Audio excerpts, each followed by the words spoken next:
Channel study with Kanchan ma'am. दोस्तों, आज हम वर्ब यानी क्रिया के बारे में पढ़ेंगे। वर्ब को हम सेइंग वर्ड भी कहते हैं। आइए देखते हैं इसकी परिभाषा, कुछ अलग बताने का प्रयास करूंगी। देखिए, जैसे परिभाषा के तौर पर हम वर्ब को क्या कह सकते हैं, वे शब्द जो किसी कार्य के होने या करने अथवा किसी व्यक्ति या वस्तु की स्थिति का बोध कराते हैं, उन्हें हम क्या कहते हैं, वर्ब या क्रिया। In English we can say a verb is a word, क्या है, a verb is a word that conveys action, occurrence और स्टेट्स ऑफ बीइंग। मींस यही जो है स्थिति के होने का बोध कराते हैं, वही स्थिति के बोध का होता है इंग्लिश स्टेट्स ऑफ बीइंग। आगे आते हैं कैसे भाई, हम बहुत सी क्रियाएं करते हैं, खाना पीना, उठना बैठना, सोना आना, ये सभी क्या है, क्रियाएं। ज्यादातर आप देखेंगे कि जो क्रियाएं हैं उनके उन शब्दों के अंत में ना आता है। जैसे देखिए, खाना पीना मीन्स वो कोई काम हो, कोई कार्य हो, उस कार्य के लिए जो शब्द का प्रयोग करते हैं उस शब्द के अंत में ना आए।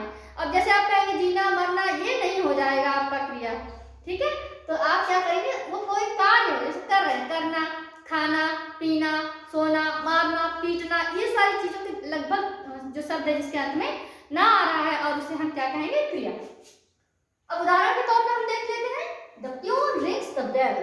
प्यून क्या कर रहा है, प्यून चपरासी है, वह बेल, वह घंटी बजाकर, रिंग्स बजाना। तो यहाँ पर ये जो रिंग्स है ये क्या हमारा है, verb. Rita opens the door, Rita दरवाजा खोलती है, तो ये देखिए हमारा क्या है, verb. The water is flowing, जो पानी क्या है वो क्या कर रहा है, बह रहा है। Water is flowing, Ram is falling, Ram गिर रहा है। अच्छा, एक चीज और मैं आपको इसको छोड़कर थोड़ा सा इसको बताने बाद बताऊं, हिंदी में क्रिया वाक्य के अंत में लगती है। हिंदी में जो है क्रिया हमेशा वाक्य के अंत में लगती है। अब जैसे यहाँ देखिए, राधा भोजन पकाती है, ये क्या है, पकाना क्रिया, ये हिंदी में हमेशा अंत में लगेगी, लेकिन अंग्रेजी में कर्ता के बाद। अब कर्ता जैसे हमारे ये क्या है, द प्यून, ये हमारा कर्ता है, जिसको हम इंग्लिश में क्या कहते हैं, सब्जेक्ट।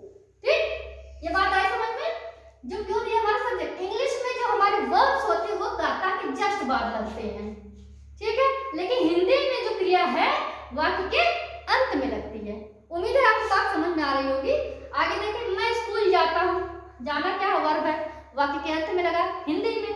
राधिका कैरम बोर्ड खेलती है, खेलना क्या है, क्रिया है, वाक्य के अंत में लगा। इंग्लिश में देखिए, राम इज फॉलिंग, है ना, तो वो तो जैसे राम इज फॉलिंग हमारे जिसमें जोड़ दें ऑन द ग्राउंड, जमीन पर गिर रहा है, ठीक है।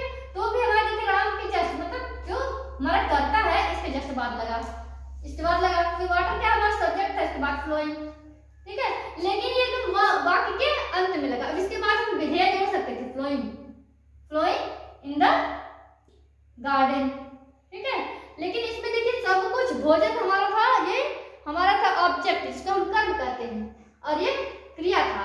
तो ये सब कुछ होने के बाद हमारा अंत में क्रिया का प्रयोग करते हैं। तो आप समझ सकते हैं कि हिंदी में हमेशा क्रिया का प्रयोग अंत में होता है वाक्य के, और इंग्लिश में क्रिया का प्रयोग जो हमारा सब्जेक्ट है, जो हमारा कर्ता है, उसके बाद ही होता है। तो अब हम देख लेते हैं वर्ब के 3 फॉर्म्स होते हैं।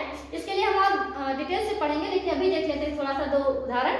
जैसे गो, पहला फॉर्म गो होता है, सेकंड फॉर्म उसका वेंट होता है, थर्ड फॉर्म गॉन होता है। तो go, went, gone, play, played, played, इस तरीके के और भी आगे हम अलग अलग तीनों फॉर्म के बारे में पढ़ेंगे। इसके लिए बने रहिए हमारे अगले वीडियो में। आज के लिए बस इतना ही। हमारे चैनल को लाइक, सब्सक्राइब और शेयर जरूर करें।